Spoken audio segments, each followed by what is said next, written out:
I am standing here with the Julie Plec, who has created some of my favorite shows of all time. Thank you so much. And has been able to spin them off one after another. So is this new show, Legacies, a show for more Vampire Diaries fans, or more for the originals fans, or for new fans? Who should be watching this show? I mean, ultimately, it's a show that sort of stands on its own, you know, like where if you've never seen an episode of the other two shows, it doesn't matter. It kind of feels like a new world, even though it's a delightful, familiar world for anybody that watched either of the other two series. So I think it's got a lot of loving homage to both of its mother and father in the originals and the Vampire Diaries. I think that you'll see some familiar characters and some little Easter egg, delightful kind of things that, you know, that if you're paying attention, you'll say, oh, that's nice. That happened in the Vampire Diaries, or that was a character that we know.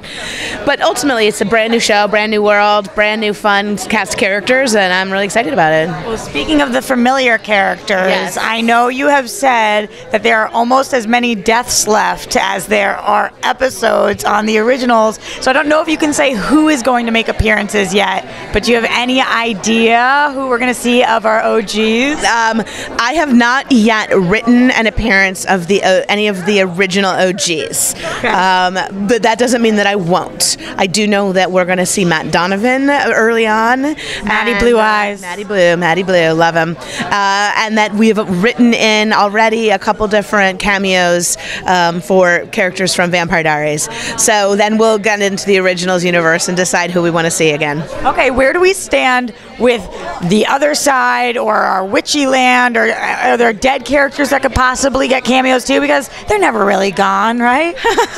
Well, as we know, we created a world now where when you pass on, if you're at peace, you go to peace. And we got to see Josh and Aiden reunited in the originals, which, like, oh, that scene I love so much. I heard he had the flu when he was filming that episode, and they had a little makeout while he had the flu. By the way, isn't that the worst thing in the world? Can you imagine someone's like, ugh, I really feel terrible, but let's make out on camera? Like, well, props to them for both going through with that. It was beautiful. I mean, those two, I loved their relationship so much from the beginning. And what made it even sort of equally beautiful is that it was two straight men diving in head first to a beautiful, intimate, romantic, gay relationship, and I just loved that.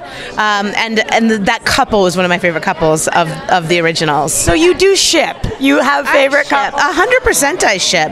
I just tend to not ship the big ones because it's like landmines, you know.